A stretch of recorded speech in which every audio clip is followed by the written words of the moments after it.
ये सब तो बेकार की बातें हैं, उन लोगों के पास कोई मुद्दा नहीं है। अभी अभी हमने देखा था तो जेएमएम के एक बड़े नेता ने कहा कि नहीं मोदी जी रेल बेच दिए, ट्रेन बेच दिए, तो क्या क्या नहीं बेचे, पूरे देश की संपत्ति को बेच के खरीदे हैं।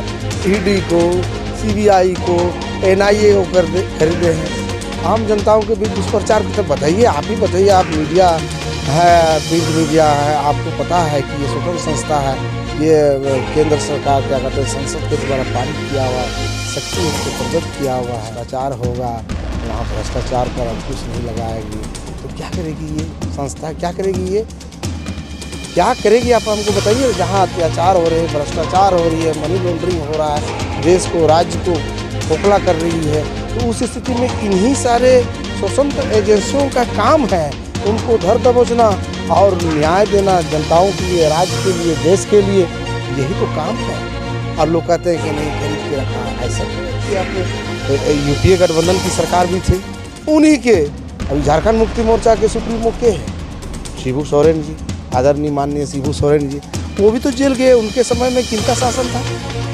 यूपीए का शासन था, ना कि इंडिया का शासन था। तो भाई इस काम के लिए ही लगा है, इस काम के लिए बनी है।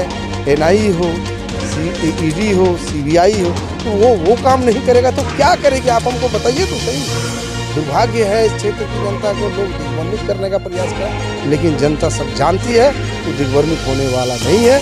आने वाले लोकसभा चुनाव, राजमहल लोकसभा से भारतीय जनता पार्टी जीतेगी तो जीतेगी। 2024 का लोकसभा चुनाव नज़दीक है।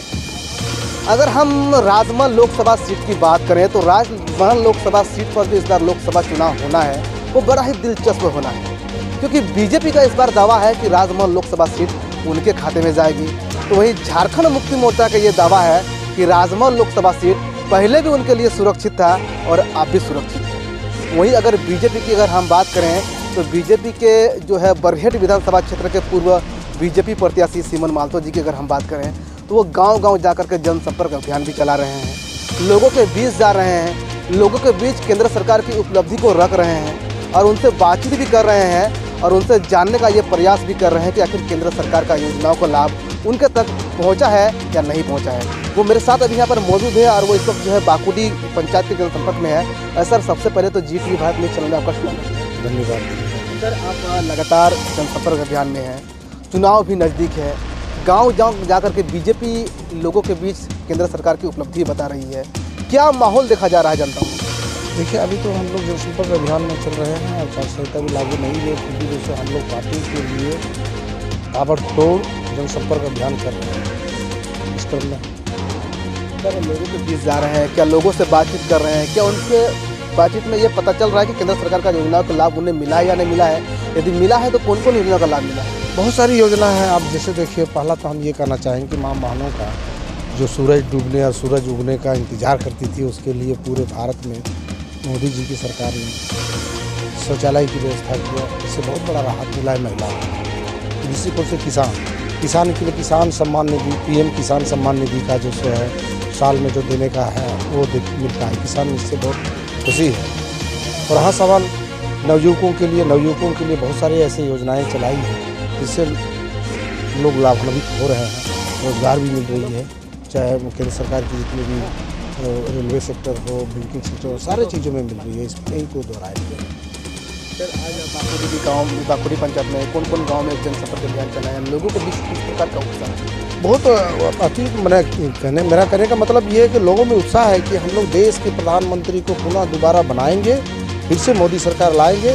चूँकि महिलाओं का ख्याल रखा है, युवाओं का ख्याल रखा है, किसानों का ख्याल रखे हैं। अभी आपको ये जानकारी होगा कि छोटे मझोले टाइप के जो मजदूर है, क्या कहते हैं, विश्वकर्मा योजना, PM विश्वकर्मा योजना, इस तरह से चला के भी लोगों को, छोटे छोटे जो है, नाई है, दर्जी है, इन सारे लोगों को इस तरह से योजना का लाभ दे रहे हैं। और किन किन योजनाओं का नाम आपको बताएंगे।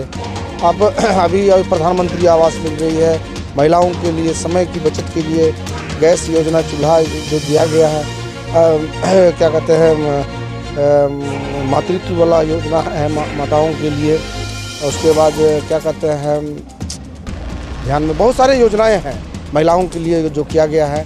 वो चल रहा है, जिससे लोग लाभान्वित हुए हैं और कह रहे हैं कि नहीं, हमारा देश का प्रधानमंत्री ऐसा ही होना चाहिए। अब पूरे देश में विश्व में हमारी चर्चा हो रही है हमारे मोदी जी का, कि वो डंका बजा रहे हैं। क्या क्या चीज़ नहीं हुआ, सो पूछिए आप। देश की सुरक्षा के मामले में बहुत हम आगे हैं, कोई आँख नहीं दिखा पा रहा है। पहले आप देखते थे होंगे बम ब्लास्ट कांड होती थी, बहुत सारे लोग निर्दोष लोग मरते थे, मारे जाते थे। वो आपकी इनके शासनकाल में बिल्कुल के बराबर जो सो नहीं दिखाई दिया। सर, अगर हम झारखंड की बात करें तो झारखंड एक ट्राइबल्स राज्य है और आप भी जो है जनजाति समुदाय से आते हैं। आदिवासियों के लिए केंद्र सरकार ने क्या किया? बहुत सारी योजनाएं चलाई है केंद्र सरकार के द्वारा, बहुत सारी योजनाएं चलाई है। किस योजना का नाम आपको लेंगे? अब देखिए, एकलव्य स्कूलों का जो सो है भरमार कर दिया, या हॉस्पिटल के एम्स के बारे में तो देख लीजिए, पूरे भारत में कितने यूपीए के गठबंधन की सरकार में जितने एम्स नहीं थे उससे दुगुना बढ़ा दिए। माने किस सेक्टर में नहीं हुआ। वंदे मातरम चल रही है, ट्रेन यात्रा सुलभ कर दिए। कहने का मतलब है कि मोदी जी जिस तरह से राष्ट्र का जो सो विकास विकसित देश की ओर ले जा रहे हैं, वो किसी से छुपी नहीं है। भले ही विपक्षी जो सो है ताना बाना बुन के जो सो दिग्भ्रमित करने का प्रयास कर रहे हैं जनताओं को, तो दिग्भ्रमित होने वाला काम दिखती है, जनता सब जानती है। आने वाले समय का इंतजार कर रही है और केंद्र में पुनः मोदी की सरकार ही बनेगी, बीजेपी एनडीए की सरकार ही बनेगी, जो देश के मान सम्मान स्वाभिमान की रक्षा करने वाली अगर है तो ये एनडीए सरकार मोदी जी की सरकार ही कर सकती है।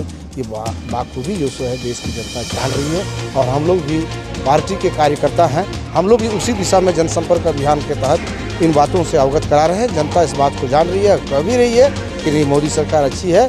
पुनः दोबारा हम लोग केंद्र नेतृत्व को, यानी केंद्र सरकार को, हम लोग मोदी सरकार को देखना चाहते हैं। यही जनताओं की आवाज़ है। सर, अगर विपक्ष की बात करें तो झारखंड मुक्ति मोर्चा का कहना है कि 2024 का चुनाव बीजेपी ईडी और सीबीआई के बल पर लड़ेगी, ना कि जनता के बल। अरे यार, ये सब तो बेकार की बातें हैं। उन लोगों के पास कोई मुद्दा नहीं है, टीडीसी है। अभी हमने देखा था, तो जेएमएम के एक बड़े नेता ने कहा कि नहीं, मोदी जी रेल भेज दिए, ट्रेन बेच दिए, तो क्या क्या नहीं बेचे, पूरे देश की संपत्ति को बेच के खरीदे हैं। ईडी को, सीबीआई को, एनआईए को खरीदे हैं। इस तरह का आम जनताओं के बीच दुष्प्रचार तो बताइए, आप ही बताइए। आप मीडिया है, प्रिंट मीडिया है, आपको पता है कि ये स्वतंत्र संस्था है। ये केंद्र सरकार क्या कहते हैं, संसद के द्वारा पारित किया हुआ शक्ति उनको प्रदत्त किया हुआ है। जहाँ भ्रष्टाचार होगा वहाँ भ्रष्टाचार पर अंकुश नहीं लगाएगी, तो क्या करेगी ये संस्था? क्या करेगी ये? क्या करेगी आप हमको बताइए। जहाँ अत्याचार हो रहे हैं, भ्रष्टाचार हो रही है, मनी लॉन्ड्रिंग हो रहा है, देश को, राज्य को खोखला कर रही है, तो उस स्थिति में इन्हीं सारे स्वतंत्र एजेंसियों का काम है उनको धर दबोचना और न्याय देना जनताओं के लिए, राज्य के लिए, देश के लिए। यही तो काम है। और लोग कहते हैं कि नहीं, खरीद के रखा है, ऐसा थोड़े। आप देखिए, आप यूपीए गठबंधन की सरकार भी थी, उन्हीं के अभी झारखंड मुक्ति मोर्चा के सुप्रीमो के हैं शिबू सोरेन जी, आदरणीय माननीय शिबू सोरेन जी। वो भी तो जेल गए। उनके समय में किनका शासन था? यूपीए का शासन था, ना कि इंडिया का शासन था। तो भाई इस काम के लिए ही लगा है, इस काम के लिए बनी है। एनआई हो, ईडी हो, सीबीआई हो, तो वो काम नहीं करेगा तो क्या करेगी? आप हमको बताइए तो सही। दुर्भाग्य है, इस क्षेत्र की जनता को लोग दिग्भ्रमित करने का प्रयास करें, लेकिन जनता सब जानती है वो दिग्भ्रमित होने वाला नहीं है। आने वाले लोकसभा चुनाव, राजमहल लोकसभा से भारतीय जनता पार्टी जीतेगी, जीतेगी। करके हमारे साथ जुड़े और जिस प्रकार इन्होंने बताया, जो है सिमोन मालतो जो भाजपा के एक वरिष्ठ नेता भी हैं और जो है अगर बरगीर विधानसभा की बात करें तो वहाँ के जो है पूर्व भाजपा प्रत्याशी भी है।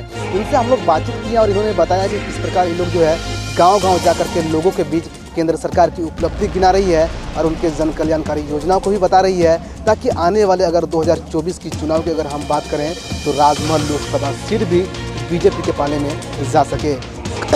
कैमरामैन विष्णु के साथ गोविंद ठाकुर, जी टीवी भारत न्यूज़, साहिबगंज।